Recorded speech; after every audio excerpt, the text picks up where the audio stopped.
Imagine standing on a hilltop thousands of years ago, staring up at the sky as night suddenly falls in the middle of the day.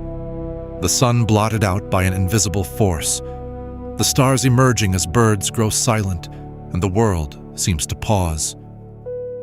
For ancient people, eclipses were not only awe-inspiring, they were terrifying. Dramatic punctuation marks in the orderly language of the heavens. How did the earliest astronomers confront these cosmic mysteries? How, with only their eyes and simple tools, did they manage to predict when and where the sun and moon would disappear? Let's start by picturing the vastness of the ancient sky. No telescopes, no smartphone notifications, no advanced mathematics.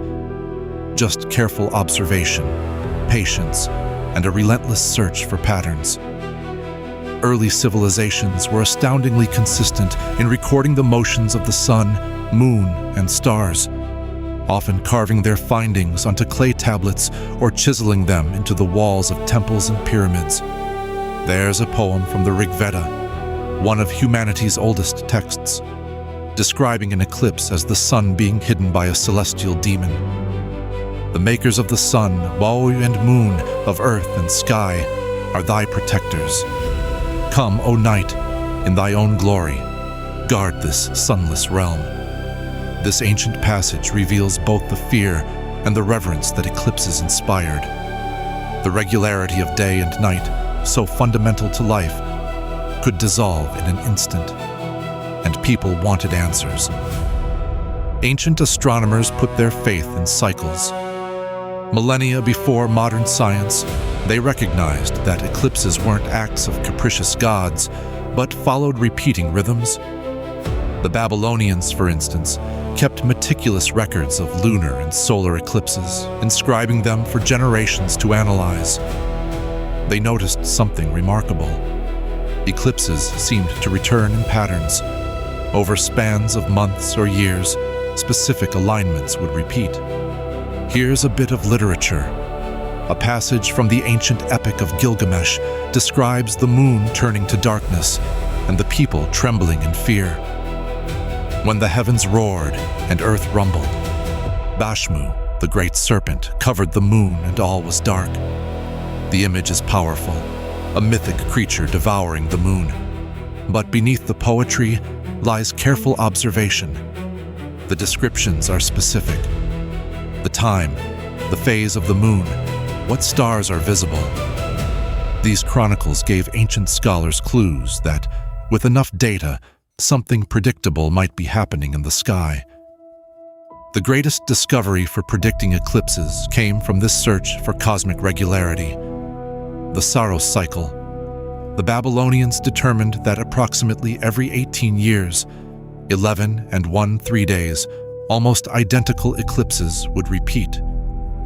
This is astonishing because the Saros cycle ties together the synodic month, the time between new moons, the draconic month, the time it takes the moon to return to the same node, and the anomalistic month, the time from perigee to perigee. They didn't know what these periods meant physically, but they discovered through relentless observation that after 223 lunar months, the sun, earth, and moon returned to nearly the same geometry. That was enough to make prophecies about future darkness. A line from ancient Greek poetry comes to mind. The light of the brilliant sun is gone, overcast by endless night. Men tremble at what will come. But a later astronomer might have responded with confidence. In the 3rd century BCE, the Greek scientist Hipparchus worked out the geometry of eclipses, measuring lunar parallax and the inclination of the moon's orbit. It's a beautiful shift, from seeing eclipses as omens to understanding them as predictable events, governed by the invisible rules of the cosmos. Ancient China also developed detailed eclipse prediction systems. Astronomers there carefully cataloged both lunar and solar eclipses, sometimes under threat of punishment if caught off guard. Heaven sends down disaster for the unprepared, an old emperor declared. To avoid this, Chinese astronomers developed their own cycles and advanced the accuracy of predictions, often for imperial rituals or to warn of political unrest. Because in their worldview, the sky's order was tied to the legitimacy of rulers. Reflecting on these passages and traditions, it's clear that early astronomy was a sacred pursuit, as well as a practical one. Eclipses were not just events in the sky. They were woven into the stories, poems, and rituals that shaped entire civilizations. The drive to predict eclipses pushed ancient scholars towards ever deeper understanding of celestial cycles, leading to innovations in mathematics and record-keeping. In a way, humanity's quest for order in the sky became the foundation for the science we know today. Listen to this from Homer. When the sun has veiled his face in darkness and evil mist hovers, mortals are struck by fear. That fear, over time, became curiosity, and with curiosity, the need for accurate prediction. Let's break down how these predictions actually worked. First, ancient astronomers tracked when eclipses happened year after year, decade after decade. They marked positions of the sun and moon, took note of repeated events, and slowly built up lists of when similar phenomena were likely to return. For the Babylonians particularly, this involved centuries of data, kept safe in libraries that sometimes outlasted empires. When a pattern appeared, like the Saros cycle, a prophecy emerged. Expect another eclipse after such and such time. Sometimes eclipses didn't align perfectly with predictions. After all, the planet is round, and the path of the moon's shadow only touches certain parts of the Earth. So ancient astronomers learned to factor not only time, but also sky location into their forecasts.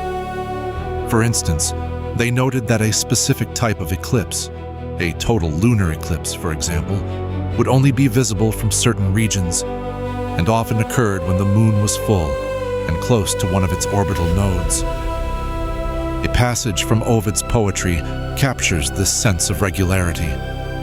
Now the moon is full. Now her face darkens in the shade of Earth. The cycle turns, and night devours night. Embedded in the myth is an understanding of how eclipses happen. The moon's shadow, or the Earth's shadow, cast at precisely the right moment in synchrony with the ongoing cycles. Ancient astronomers constructed observatories to help their predictions. In what is now Mexico, the Maya built structures aligned with solar and lunar events, using them to mark the passage of time and anticipate astronomical phenomena. Hieroglyphs at places like Chichen Itza talk about days of darkness, meticulously recorded. Stonehenge in Britain and the stone circles of Nabta Playa in Egypt are similarly speculated to have played a role in tracking the sun, and perhaps moon as well, aligning key stones with solstices, lunar standstills, and perhaps total eclipses. Through poetry and epic, ritual and observation, ancient cultures reached a breakthrough. Eclipses shifted from terror and awe into events that could be understood, perhaps warned about, and ultimately expected. Their methods, though laborious, were astonishingly effective. Predictions made centuries in advance, sometimes with only minor errors. Let's consider the practical steps. Imagine an ancient scholar preparing for an eclipse, consulting old tablets or scrolls, adding up the months, checking which phase the moon is in.